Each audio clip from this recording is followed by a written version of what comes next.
창세기 35장 8절 리브가의 유모 드보라가 죽음에 그를 베댓 아래에 있는 상수리 나무 밑에 장사하고 그 나무 이름을 알론 바굿이라 불렀더라.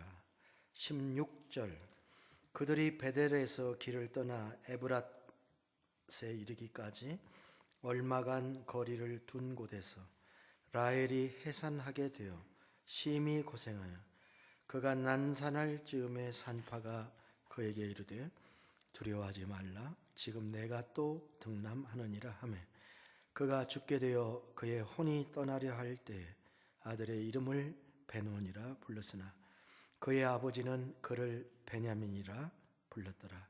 라헬이 죽음에 에브랏 곧 베들레헴 길에 장사되었고 야곱이 라헬의 묘에 비를 세웠으니 지금까지 라헬의 묘비라 일컫더라.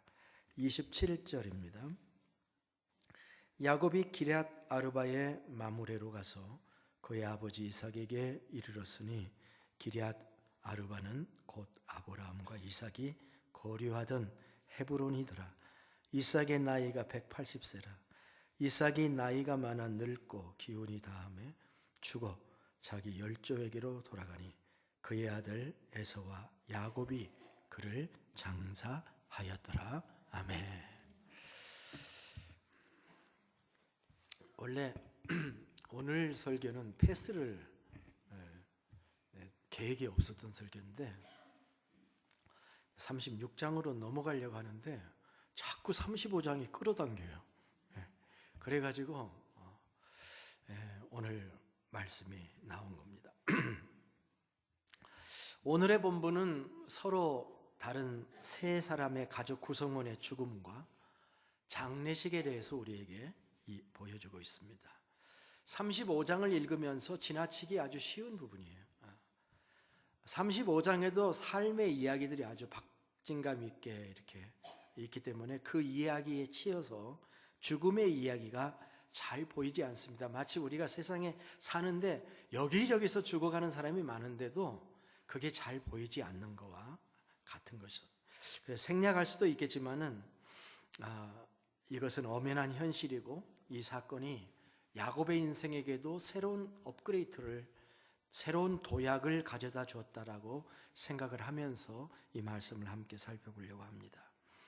전도서에 보니까 이런 말씀이 있어요. 초상집에 가는 것이 잔치집에 가는 것보다 나으니 모든 사람의 끝이 이와 같이 됨이라.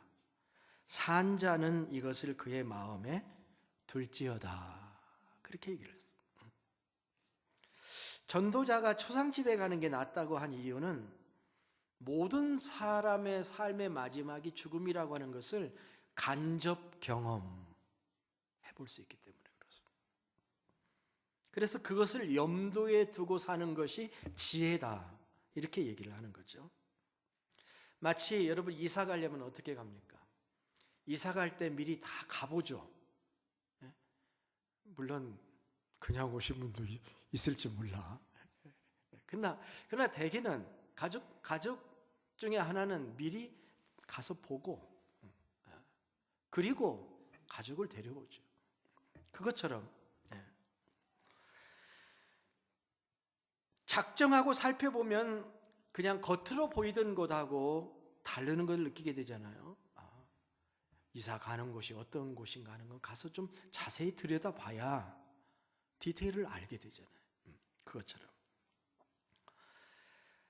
먼 이야기처럼 느껴지던 죽음이 현실로 다가올 수 있는 것이 장례식에 참여하는 것이다. 그래서 유익하다.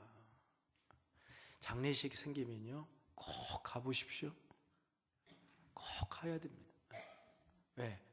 거기 가서 배우고 오는 게 있거든. 그런 점에서 저는 오늘 나오는 세 번의 장례식이야말로 이건 3세판으로 쾅쾅쾅 찍어버린 거예요. 하나님이 세 번의 장례식을 통해서 야곱이 새로운 차원의 사람으로 이렇게 인도하는 놀라운 경험이었지 않겠는가. 자, 세 번의 장례식이 뭡니까? 첫 번째는 뭡니까? 유모 드보라의 장례식입니다. 드보라가 성경에 그 사사도 드보라가 하나 있죠. 이름이 같아요. 근데 이 유모는 야곱의 유모가 아니라 야곱의 어머니 리브가의 유모입니다. 유모가 뭐 하는 사람이죠? 그 유자가 뭡니까? 젖이죠, 젖. 그러니까 어머니를 대신해서 젖을 먹여 길러주는 여인을 말합니다. 하란에서 리브가가 자랐는데 이 유모는 하란에서 리브가를 길렀고 이 리브가가 이삭에게 시집 올 때 따라온 거예요. 가나안 땅까지. 따라온 유일한 사람이에요. 창세기 24장 59절에 기록되어 있는데요. 한 번도 가본 적이 없는 곳에 리브가도 갔지만 그 유모도 함께 따라갔어요. 그러니까 다른 관점에서 보면은 리브가가 의지할 유일한 사람이에요. 객지에서. 그런데 어찌된 일인지 지금 이 유모가 야곱하고 함께 있었다. 지금 그 얘기잖아요. 야곱의 일행 속에 이 유모가 있었는데 그 유모가 죽었다라는 사실을 얘기하고 있는 겁니다. 성경에 이렇게 유모의 죽음은 기록이 되어 있는데 정작 리브가의 죽음에 대해서는 성경에 기록이 없어요. 야곱이 집을 떠난 후에 어머니에 대한 성경의 기록은 딱 한 번 나왔는데 창세기 49장에 야곱이 12자녀를 유언할 때 딱 얘기가 나오는데 리브가는 가족 묘지에 장사되어 있다. 그 얘기할 때 나와요. 아브라함이 햇사람에게서 산 막벨라 밭을 가족 매장지로 정했는데 거기에 아브라함과 사라가 있고 그 다음에 이삭과 리브가가 거기 있다는 말을 할 때만 나온다 이게. 그러니까 리브가는 죽음 사실만 얘기하고 있지 어떻게 죽었는가가 없다는 거예요. 왜 성경은 리브가에 대해서 이런 방구도 없다가 느닷없이 리브가의 유모의 죽음에 대해서 얘기하는가? 우리가 성경의 이야기를 살펴보면 야곱이나 이제 형을 피해서 도망가는 야곱이나 야곱을 보내는 어머니나 이 기간이 그렇게 오래될 것이라고 생각을 안 한 것 같아요. 성경에 보면은 이렇게 피신할 때 기록이 되어 있어요. 몇 날 동안만 피하면 된다. 창세기 27장 44절에 보면은 몇 날 동안 피해 있어라 이렇게 되어 있거든요.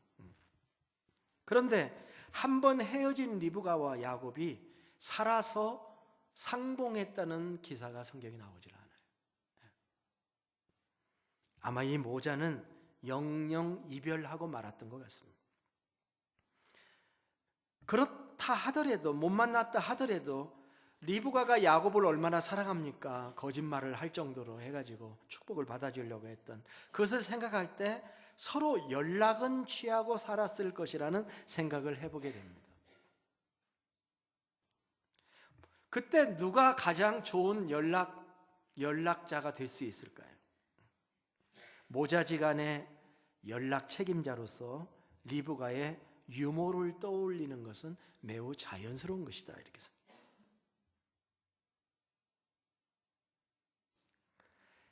하란의 밧단 아람의 가족들도 잘 알고 있었고 리브가도 잘 알고 있는 리브가의 마음을 정확하게 알고 있었기 때문에 모자간의 애틋한 정을 나누기 위해서는 이 유모만한 적임자가 없었을 것이라고 생각을 합니다. 건강이 좋지 못한 남편 이삭, 눈이 나빴다고 그랬잖아요. 그죠? 눈이 나빠서 아들도 구분 못할 정도였으니까 이삭을 놔두고 리브가가 야곱에게 갈 수가 없어. 그래서 자기의 유모를 이렇게 보내가지고 그 유모를 통해서 아들의 소식을 주고받지 않았을까? 아들 야곱이 결혼했다는 소식, 애를 낳았다는 소식, 이런 소식들도 유모를 통해서 들을 수 있었을 것이라고 생각합니다. 그래서 야곱에게도 이 유모를 보는 것은 마치 어머니를 보는 것처럼, 어머니를 대신한 유모를 외할머니처럼, 이모처럼, 엄마처럼 정을 주었을 것입니다. 그리고 몇 번 왕래하는 사이에 리브가가 죽은 거예요. 이렇게 되자 이 유모는 더 이상 가나안 땅에서 살 필요성을 느끼지 않아서 차라리 자기의 고향이고 야곱이 있는 곳에 가서 살지 않았는가, 그렇게 생각을 하는 거예요. 이 늙은 유모 드보라가 야곱이 다시 고향으로 돌아올 때 거기에 머무르지 않고 야곱과 함께 오다가 목적지에 얼마 남지 않은 곳에서 자기의 생명을 마치게 된 것입니다. 성경은 이렇게 기록합니다. 35장 8절에 리브가의 유모 드보라가 죽음에 그를 베델 아래에 있는 상수리 나무 밑에 장사하고 그 나무 이름을 알론 바굿이라 불렀더라. 이렇게 기록하고 있습니다. 알론 바굿이라는 말의 뜻은 상수리 나무라는 뜻인데 그 앞에 설명이 통곡의 상수리 나무라는 뜻입니다. 이 말이 무엇을 표현하는지 아시겠죠? 야곱이 이 유모에 대한 어떤 감정을 가지고 있었는가를 짐작할 수 있는 것입니다. 자기를 사랑하던, 자기의 어머니를 돌보던, 그리고 자기를 돌보던 그 어머니 같은, 할머니 같은 그런 유모가 죽은 거죠. 이럴 때 의지했던 삶의 한 축이 무너진 거죠. 축이 무너지는 아픔을 겪었을 것으로 보입니다. 이것이 첫 번째 장례식입니다. 사랑하는 사람 하나가 떠난 거죠. 그런데 이건 시작이었습니다. 두 번째, 베델에 있는 상수리 나무 아래에다가 드보라를 장사 지내고 남쪽으로 내려오다가 야곱은 자기의 영원한 사랑을 잃어버리고 맙니다. 16절입니다. 그들이 베델에서 길을 떠나 에브라스에 이르기까지 얼마간 거리를 둔 곳에서 라헬이 해산하게 되어 심히 고생하여 그가 난산할 즈음에, 라헬은 출산하다가 죽습니다. 라헬이 정말 늦게 아이를 가졌죠, 그죠? 첫 번째 아이를 하나님이 하나 주셨습니다. 요셉이죠. 요셉을 하나 낳는데 한 아들을 더 주시는데 그 아이를 낳다가 목숨을 잃어버리게 된 겁니다. 출산할 때는 산모의 골반이 내추럴하게 오픈되고 동시에 자궁이 수축을 시작하게 되어서 이 아이가 머리부터 나오게 되는데 이 두 번째 출산이잖아요. 그러니까 골반 문제는 아닌가 이렇게 생각할 수도 있습니다만은 태아의 머리가 지나치게 컸는지 자세하게 우리는 알 수 없지만은 문제가 생겼어요. 옛날에는 의학 수준이 낮았고 위생관념도 현재보다 미비했기 때문에 출산 시에 태아가 골반에 걸려서 또 그러다가 자궁이 파열되고 세균이 감염해서 죽은 산모들이 아주 지금보다 많았습니다. 지금이야 의학 수준이 높아져서 걸리면 어떻게 합니까? 안 되게 생겼으면 제왕절개하죠. 그리고 이 분만이 여러 방법이 있더라고요. 수중분만도 있어. 근데 각종 분만의 다양한 출산법이 개발이 되면서 사망률이 매우 낮아졌지만 옛날에는 자연 분만만 있었던 때란 말이에요. 선진국들의 경우에는 임신 혹은 출산 중에 사망률이 10만 명당 한 자릿수래요. 10만 명의 아이를 낳는데 한 자릿수는 10명이 안 된다는 거예요. 한 자릿수에 불과하는데 지금도 사하라 사막, 아프리카의 사하라 사막 지역의 산모들은 26명당 1명꼴로 지금도 죽는데요. 그리고 가장 의료 서비스가 낙후된 아프가니스탄이나 나이제리아나 일부 국가는 아직도 7명 중에 1명이 출산중에 죽는다는 거예요. 산파는 죽어가는 라헬을 보면서 격려합니다. 17절, 18절에 보니까 산파가 그에게 이르되 두려워하지 말라. 지금 네가 또 등남하느니라 하매 그가 죽게 되어 그의 혼이 떠나려 할 때에 아들의 이름을 베논이라 불렀으나 그의 아버지는 그를 베냐민이라 불렀더라. 이렇게 기록합니다. 참 안타까운 일이죠. 아내를 잃어버리고 아들을 얻은 것입니다. 누가 이런 상황을 원하겠습니까? 물론 둘 다 죽는 것보다는 나은 상황이에요. 그거라도 참 다행입니다. 어머니가 살신성인을 했어요. 자기가 죽고 아이가 태어난 거죠. 그는 죽어가면서 아이의 이름을 짓습니다. 베노니라고 짓습니다. 슬픔의 아들이라는 뜻이에요. 그 속에 안타까움이 담겨져 있죠. 그런데 남편은 이 아들을 베논이라고 부르기가, 베논이 부를 때마다 슬프다는 얘기잖아요. 그죠? 그것을 이름을 질 수가 없어서 그 슬픔은 자기 가슴에다가 집어넣고 이름은 베냐민이라고, 오른손의 아들이라고 하는 의미의 베냐민이라고 하는 이름으로 바꿔 붙였다. 지금 그 얘기를 하는 겁니다. 왜 야곱이 요셉과 베냐민을 그렇게 사랑했는지 아시겠죠? 야곱이 자기의 사랑하는 아내의 죽음과 바꾼 아들이잖아요. 그러니까 자기의 생명처럼 여기게 될 수 있었던 것입니다. 아내 라헬이 죽자 야곱은 가던 길을 멈추고 장례를 합니다. 지금 같으면은 장의사 불렀겠죠. 그 당시는 장의사도 없었고 냉장고도 없었고, 그러니까 죽음 시신을 계속 가지고 갈 수가 없어요. 그래가지고 그 장례식을 현지에서 하게 됩니다. 19절에 보니까 라헬이 죽음에 에브랏 곧 베들레헴 길에 장사되었고, 그 베델에서 베들레헴 가는 그 길목이에요. 거기에다가 장사를 하였고, 야곱이 라헬의 묘에 비를 세웠더니 지금까지 라헬의 묘비라 일컫더라. 이렇게 되어 있습니다. 라헬은 가정묘지에 안장되지는 못해요. 대신에 가정묘지에는 누가 들어가요? 라헬이 아니라 레아가 들어가요. 참 묘한 스토리예요. 그런데 놀랍게도 라헬의 무덤은요, 오늘날까지 베들레헴 가는 길에 남아 있다는 거예요. 4,000년이 지난 오늘날까지도 라헬의 무덤이 남아 있는데요, 유대인들에게는 지금도 성스러운 곳으로, 세 번째 성스러운 곳으로 유적지로 여겨진다고 합니다. 특별히 아이를 낳지 못하는 사람들이 여기를 방문한대.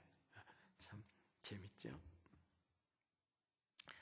요즘은 안전 문제가, 옛날에는 작은 건물이었는데 요즘은 팔레스타인이 복잡해서 안전 문제가 있어서 들어가는 입구에 장벽을 세우고 큰 건물로 그 라헬의 무덤을 덮어서 지금은 이렇게 건물 안에 들어있다. 그렇게 얘기를 하고 있습니다. 그런데 여기서 끝나지 않습니다. 세 번째 장례식을 곧 치르게 됩니다. 우리가 잘 아는 대로 아버지 이삭의 장례식입니다. 이번에는 아버지의 죽음이에요. 27절에 보니까 야곱이 기럇 아르바의 마므레로 가서 그의 아버지 이삭에게 이르렀으니, 기럇 아르바는 곧 아브라함과 이삭이 거류하던 헤브론이라. 그러니까 야곱이 헤브론에 가서 아버지를 만나게 됩니다. 이삭의 나이가 180세라. 이삭의 나이가 많고 늙어 기운이 다함에 죽어 자기 열조에게로 돌아가니 그의 아들 에서와 야곱이 그를 장사하였더라. 성경은 야곱이 드디어 아버지를 만나는 상봉을 하게 되었다고 기록을 하고 있습니다. 30년 만에 상봉하는 거예요. 아버지는 여전히 헤브론에 살고 계셨어요. 얼마나 감격스러웠을까요? 제가 성경을 기록했다면은 이 야곱이 아버지를 만나는 장면을 좀 리얼하게 좀 쓰고 싶었을 거예요. 아버지! 근데 눈이 어차피 안 보이시니까 또 이번에 또 애서냐? 이 성경의 기록자는 왜 이 상봉의 내용을 디테일하게 쓰지를 않고 생략하고 바로 죽은 거를 기록하고 있어요. 이게 성경의 저자의 어떤 목적입니다. 죽음을 강조하는 거예요. 상봉보다도. 아버지가 돌아가신 것을 기록하기가 너무 가슴이 아팠던 것이 아닌가? 그런 생각도 해보게 됩니다. 이삭의 나이가 180세였다고 기록하고 있습니다. 그러니까 이 27절, 8절 이 부분은 만나자마자 돌아가신 건지, 만난 다음에 한참 돌아가신 건지, 이것을 정확하게는 알 수 없는데 이거 두 개를 붙여놓음으로 말미암아 분명한 것은 상봉보다는 죽음이라고 하는 것을 강조하고 있는 것입니다. 결국 에서와 야곱은 아버지를 막벨라 굴에 장사합니다. 또 한 명의 소중한 사람을 장례하는 야곱의 마음을 우리는 헤아리기가 어렵습니다. 우리는 이 35장 한 장에 있는 세 사람의 죽음을 보았습니다. 유모의 죽음, 아내의 죽음, 그리고 아버지의 죽음입니다. 나이 순서대로 온 것도 있지만 나이 순서와 상관없는 아내의 죽음도 있습니다. 죽음의 물결이 밀려온 것입니다. 죽음의 쓰나미가 몰려든 것입니다. 감당할 수 없을 만큼의 슬픔, 집채만한 파도가, 삼중의 파도가 몰려온 것입니다. 야곱이 얼마나 힘이 들었을까요? 이것이 인생이로구나. 무언가를 철저히 느꼈을 거라고 생각합니다. 그의 어깨에 더욱 삶의 무게가 얹혀져서 힘이 들었을 것입니다. 내가 무엇을 할 만한 때는 하나님이 사랑하는 사람을 데려가시는 때로구나. 자녀들은 그런 걸 많이 느낍니다.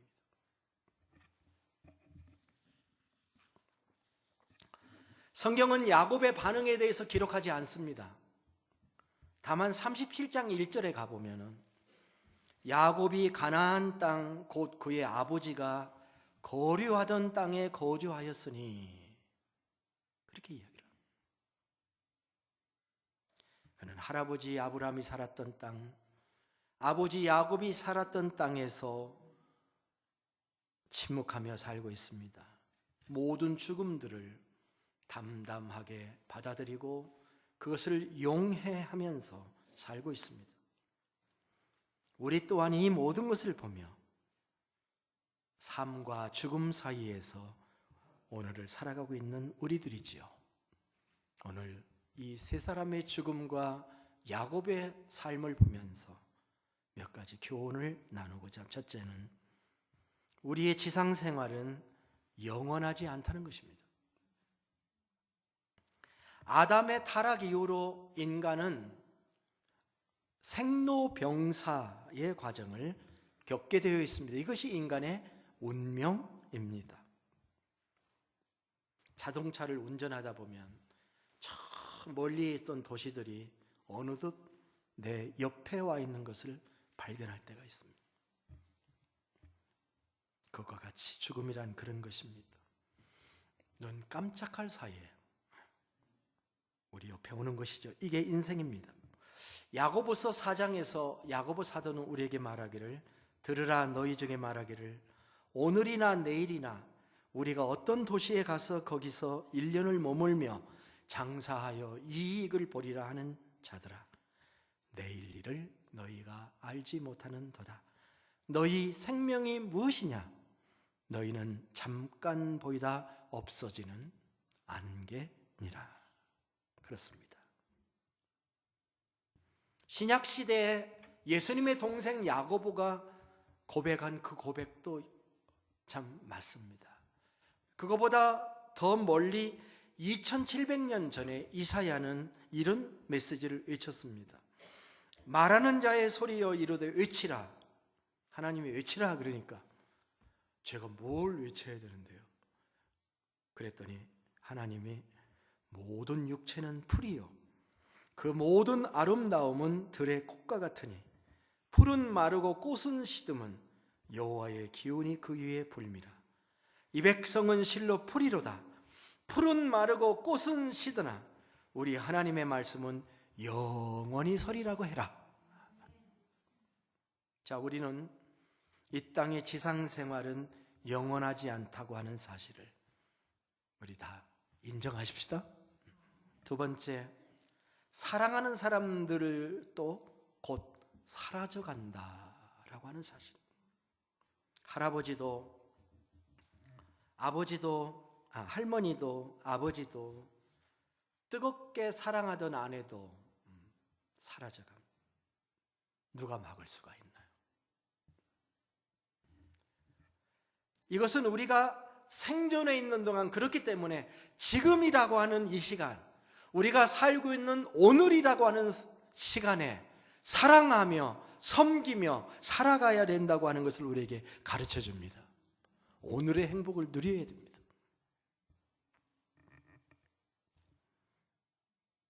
미래를 위해서 오늘을 희생하는 것만이 좋은 게 아닙니다.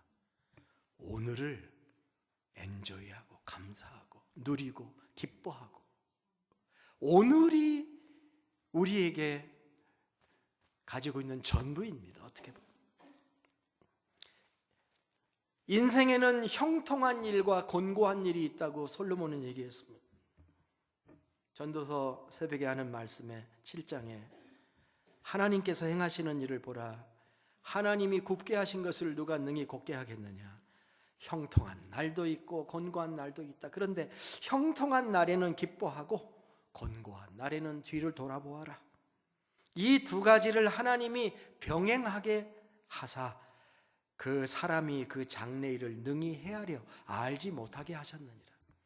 우리가 살아가는 날 동안 우리가 예수 믿기 때문에 곤고한 일은 하나도 없고 지금부터는 다 형통한 일이라 성경이 그렇게 사탕발림하지 않았어요. 형통한 일도 올 거고 곤고한 일도 올 거다. 그건 너희들 모르게 했어. 그건 내가 만든 조합이야. 형통 공고, 형통 공고인지, 형통 공고, 형통 공고인지, 그건 내가 정한다. 니네들은 몰라. 네 상태를 보면서 내가 정한다.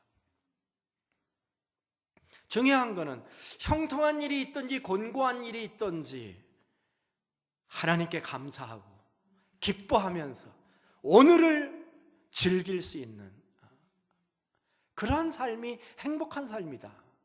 전도서 기자가 계속 강조하고 있지 않습니까? 형통만 보다가 길을 잃을 수가 있고 곤고만 보다가 길을 잃을 수 있어요. 어떤 것이 내게 오든지 그 가운데 살면서 함께하는 사람들을 사랑하고 돕고 내게 함께 공유할 수 있는 공간을 허락하신 하나님 앞에 기뻐하면서 당신이 있음에 내가 있고 행복합니다. 우리 옆 사람한테 당신이 있음에 내가 있습니다.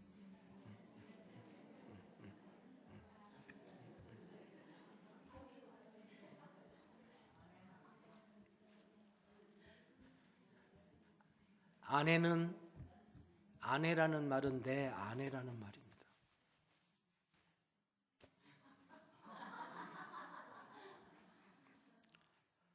하나님이 주신 배우자들과 더불어 행복하게 사시기를 주의 이름으로 축원합니다. 아름다운 사랑을 하면서 사십시오. 세 번째 생각할 것은 성도의 죽음은 존귀하다라고 하는 것입니다.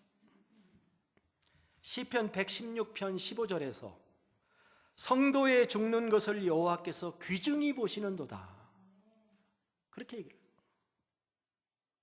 죽음은 슬픈 것이 아닙니다. 떠나보낸 사람은 우는데 아마 그 드보라는 기뻤을 거예요. 아휴, 이제 놓아주시는구나. 그 신약 성경에 예수님을 만난 시므온과 안나 그랬잖아요. 이제 나를 놓아주시는군요. 전도서 7장에 솔로몬은 놀라운 말을 합니다. 새벽에 나온 사람은 들었어요. 무슨 말? 따라서 합시다. 죽는 날이 출생하는 날보다 나으며, 그렇게 얘기했어요. 네, 옳습니다. 이 세상이 아무리 아름답다고 해도 하나님의 나라와 비교가 되겠습니까? 성도에게는 더더욱 하나님의 나라의 상급이 있지 않습니까? 히브리서 9장 27절대로 한번 죽는 것은 사람에게 정하신 것인데 그 이후에는 심판이 있다. 그 심판은 상급의 심판입니다.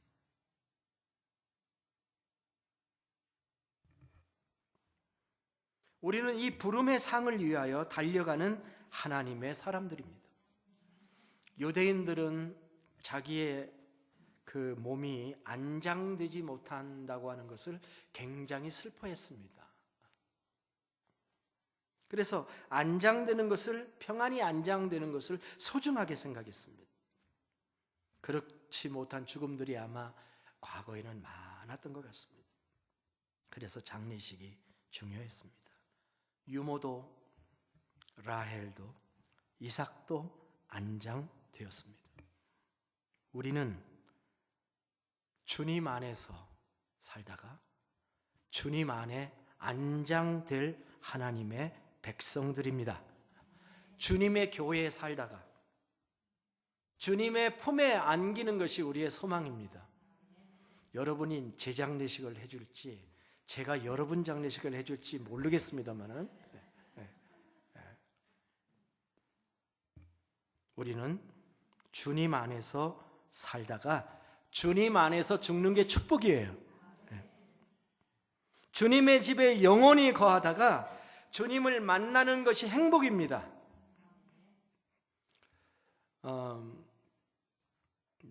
누군가가 또 얘기하고 요즘에 가나안 성도라는 말을 많이, 가나안 성도가 뭐야? 어떤 사람이 말을 만들었어. 가나안은 가나안 땅이고 가나안 성도는 뭐냐면은 가나안을 거꾸로 읽으니까 안 나가야. 그래가지고 교회를 안 나가는 성도들이 너무 많다는 유머야, 유머. 가나안, 저 사람 가나안 성도야. 그러면 교회 안 나가는 사람이라 믿기는 믿는데 교회 안 나가는 가나안 성도들이 우리 주변에도 있죠. 그러니까 저는 그 얘기를 가만히 듣다가 나는 안 나가 성도 맞아. 나 교회 열심히 나가는데 교회에서 절대 안 나갈 거야. 안 나가 성도야. 안 나가 성도. 무슨 일이 있어도 안 나가. 나. 이게 주님 아니야 나에게는.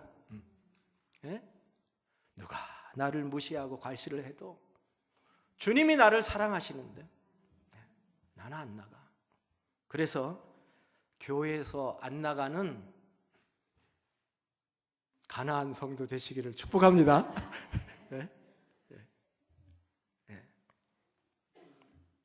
절대로 나가지 마십시오.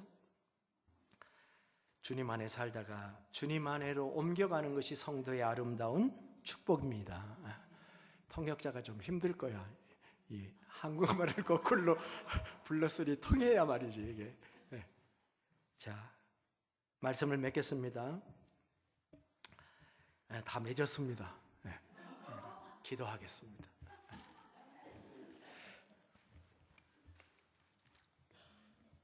주님, 오늘 우리는 죽음의 문제를 다루어 보았습니다. 죽음은 두려움이나 공포가 아니라 축복의 사건이 될 수 있는 아주 보편적인 것임을 우리가 받아들이게 해 주시옵소서. 죽음을 바로 보고 바로 배우고 살게 해 주시옵소서. 죽음의 공포를 극복하고 하나님이 부르시는 순간까지 더 사랑하고 더 섬기고 더 행복하게 살아가게 하여 주시옵소서. 존귀하신 예수님의 이름으로 기도드립니다. 아멘.